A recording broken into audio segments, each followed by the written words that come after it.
Hello, welcome back to the University Spotlight series.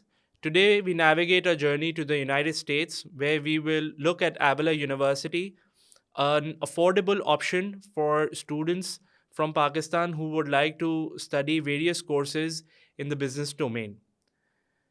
To discuss this further, we have invited Ms. Farah Khan, who is the country manager for Avila University, who will provide her keen insights and tell us about the advantages of a student from Pakistan in terms of studying at Avila University. So let's welcome Ms. Farah Khan and learn about Avila University.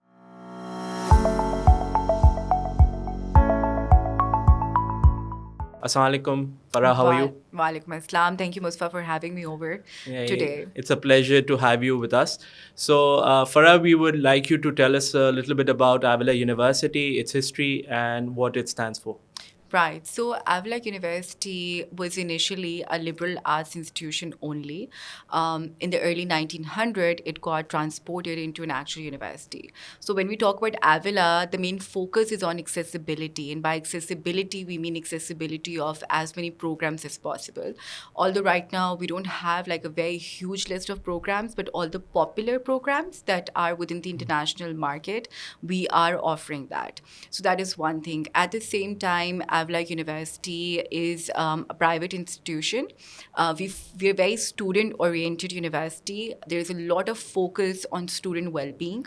And then, one thing that I love about the university is personalized attention, small class sizes. So these are some of the USPs of the university and what they strive towards. So that is Avila for, I think, me. Okay. And where is it located, particularly in the United States? So this is located on the suburban side of Kansas City. The state is Missouri. It's very, very central in terms of its location. And very interestingly, Kansas is home to some of the greatest corporate hubs in the US. So there's McKinsey, there's PepsiCo, there's Amazon, there's General Electric. So the reason that I'm mentioning that is because once the student, they graduate from this university, there's a lot of opportunity to connect with these big names. So, in terms of internships, in terms of job opportunities, you have the accessibility. They also hold job fairs on campus, off campus. So there's a lot of chances for you to kind of land, job opportunities in these big names. So that is, the location why it is very central. And to continue on the point that Avila University is obviously part of a huge list of universities, and I think parents of current students are particularly aware of more popular names in the US market. So, in that context, how would you place Avila, and as you mentioned earlier, in terms of career progression and career pathways? Right. So you see, US has been one of the oldest study destinations, right? And initially, it was only known for like Ivy universities, Ivy, and then state universities.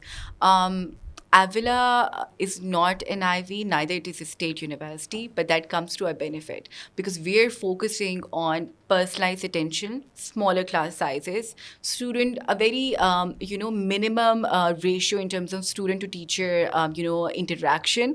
So that comes to the benefits of the student because you see we have a lot of students coming in who are coming from private schooling backgrounds. The maximum they have within their class, the strength is like 20 students, 30 students. That is what we kind of replicate once they come to Avila University. We're not going to put them in a classes of, let's say, 500 students. So in terms of ranking within the US News on social mobility, it was ranked number 51. So that's a good ranking in that. At the same time, because US is a land of opportunities, if you graduate from a university that is well connected to, industry partners, which, Avila is, that gives you the chance to kind of progress in terms of your career as well. So I think it's a very good mix for students, coming from private schooling backgrounds, even otherwise, and to feel kind of part of the institution, not feel a total alien when they're on the campus. We work towards, student well-being. There are a lot of career services departments. There are a lot of, departments that are dedicated to mental health on campus as well in terms of they need help with their finances because a lot of undergrad students are also very, very young. So sometimes they need, finance management and all of that, so they can literally walk into these centers on the first day of being at the university. And that is the kind of dedication that we are showing towards our students. So I feel like it's a very good fit for students coming from Pakistan. Okay.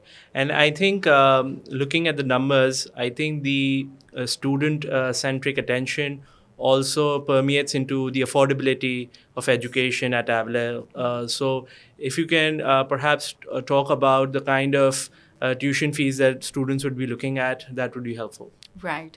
So for Avila University, for the undergrads especially, we are, you can see the typical tuition structure is around $38,762, approximately $39,000. But we're also giving out guaranteed scholarships. By guaranteed scholarship, we mean if a student is admissible into their required program, we will automatically be attaching the scholarship with their offer. So we are giving a guaranteed scholarship of $15,000 per year, which is recurring. Having said that, you need to maintain a certain GPA, of course, to have that recurring for the rest of the 4 years. And so the net tuition they pay is around $24,000 approximately per year. This is a tuition fee structure. We also offer, on-campus residence. So that is an add-on to your tuition fee, which is typically around from $10,000 to $13,000. For the postgrad students, this is one of the lowest tuition structures you will be looking at in all of the US portfolio. So we have programs for US starting from $10,800 per year, and we give a guaranteed scholarship of $2,500 per year. So the net the student is paying per year is $8,300, which is actually a very competitive tuition structure. So we've had a lot of queries for PG programs, and I think we also offer a very wide variety of programs. So I think we'll touch base on that as well. And yes, we'd like to also talk about the popular courses, specifically in terms of a student aspiring to go to the US from Pakistan. So, what are the typical programs that a student can look into?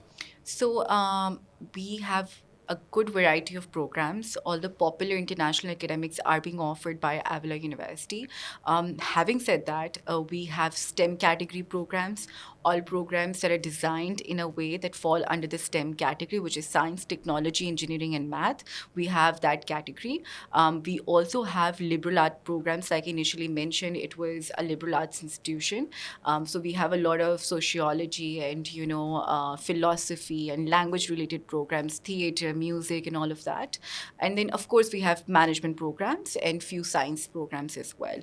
Some very popular programs that we have come across, and we have picked up, within the Pakistan region is cybersecurity. We have that business analytics management, computer science, kinesiology is another program that is, a lot of students, coming from physiotherapy background, they're very interested for this program.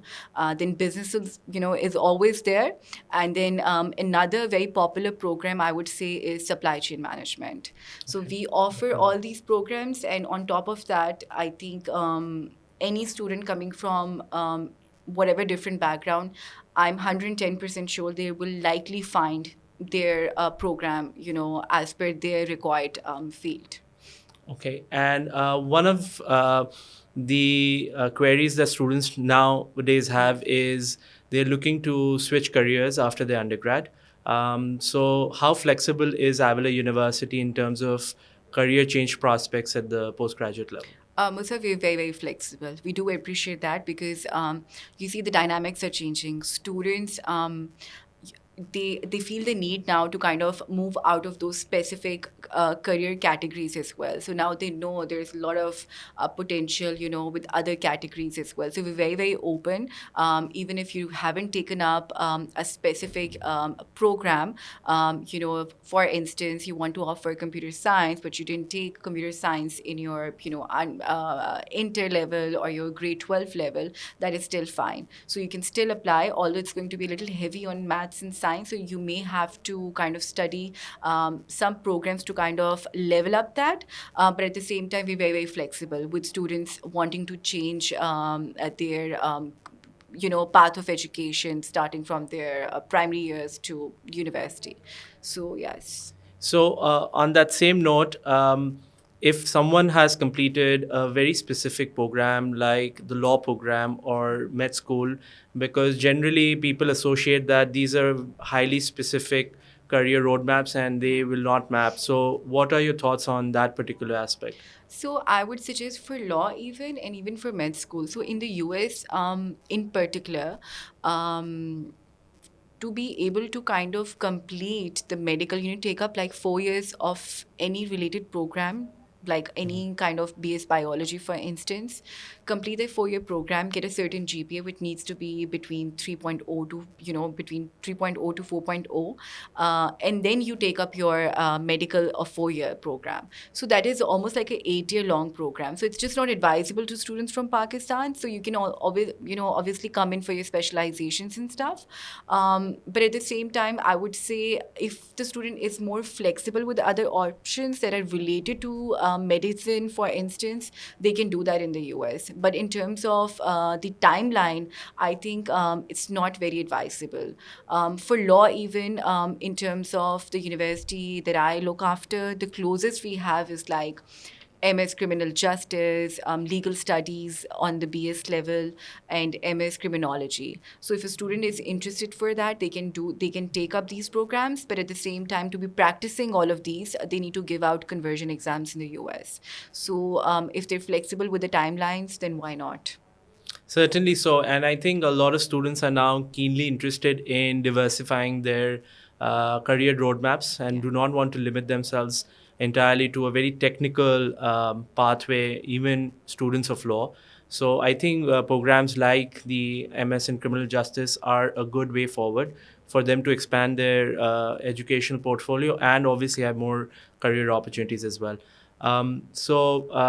Thank you for the information that you've provided. If you have any additional thoughts or advice for the students in terms of considering Avila, do share that with us. I will definitely thank you for having me. I would just, end this on the note that the universities that I'm representing, Avila being one of them, we are also looking for the right fit as well as the students are. So, having said that, it's very, very important for students to do their own research as well. Look up for programs that are in demand at these certain study destinations as well, and of course, then. Choose the right counselor as well to help them facilitate with the process. And once that is done, I feel like it's a very seamless process, and I just wish good luck to all the students listening to this podcast. And again, thank you for having me over. Thank you for listening. Hope this session was informative and you were able to gain key insights about Avila University and are able to now consider it as part of your strategic decision making for your course. Thank you very much.